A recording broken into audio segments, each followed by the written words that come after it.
আমার যেটা পছন্দ হয়ে যায় এটা প্রাইস ম্যাটার করে না। আমার পছন্দ হবে এটা আমাকে নিতেই হবে। I want. ঈদের সালামে 5-6 লাখ পেয়েছি। জোর করে ওই টাকাটা আদায় করে নিয়েছে। যখন কিছু কিনতে যাই তখন আমি আউট অফ কন্ট্রোল হয়ে যাই। আমি হলে গিয়ে মুভি খুব কম দেখি। সামনের ঈদ নিয়ে প্ল্যানিং সেটা নর্মালি যেটা সচরাচর হয়।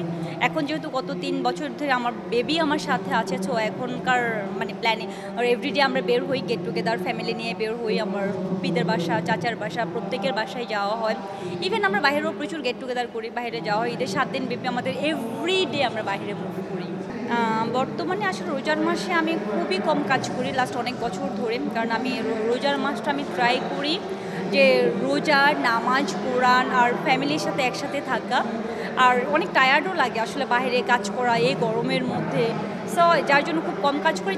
যেটুকুই আমার এখন রোজাতে যেটুকুই কাজ হচ্ছে সেটা হচ্ছে আমার বিভিন্ন চ্যানেলগুলোতে ঈদ স্পেশাল শোগুলো আছে, ইফতারের প্রোগ্রামগুলো আছে, ইভেন রান্না বিষয়ক প্রোগ্রামগুলো আছে, এগুলোতে যাওয়া হচ্ছে। আদারওয়াইজ কাজ খুবই কম করেছে। আর আপনারা হয়তো জানেন ইতিমধ্যে আমার মধ্যে একটা ঘটনা ঘটে গিয়েছিল, একটা উবার কেন্দ্রিক। সো এটা নিয়ে আমি লাস্ট অনেক দিন অবধি আমি বাসায় ছিলাম, ওইভাবে আসলে কাজ করতে পারিনি আমি।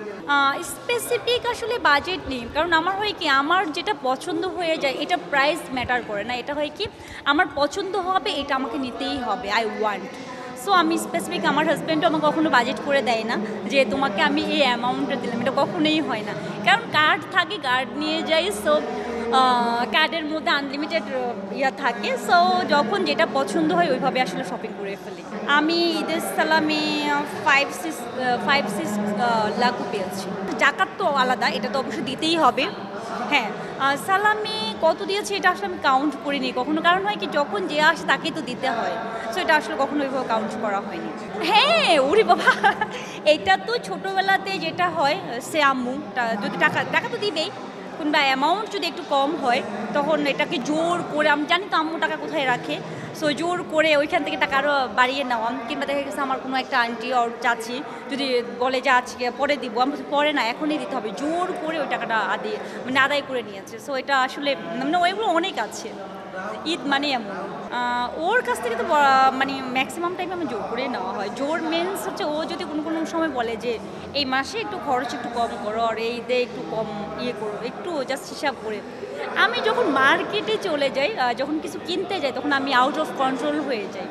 বাসায় বলে যে আচ্ছা ঠিক আছে, ওকে ফাইন, আমি এই ঈদে খুব একটা কিছু নেবো না, কিংবা এবার আমি ঠিক অল্পর মধ্যেই নিব, ট্রাই করব।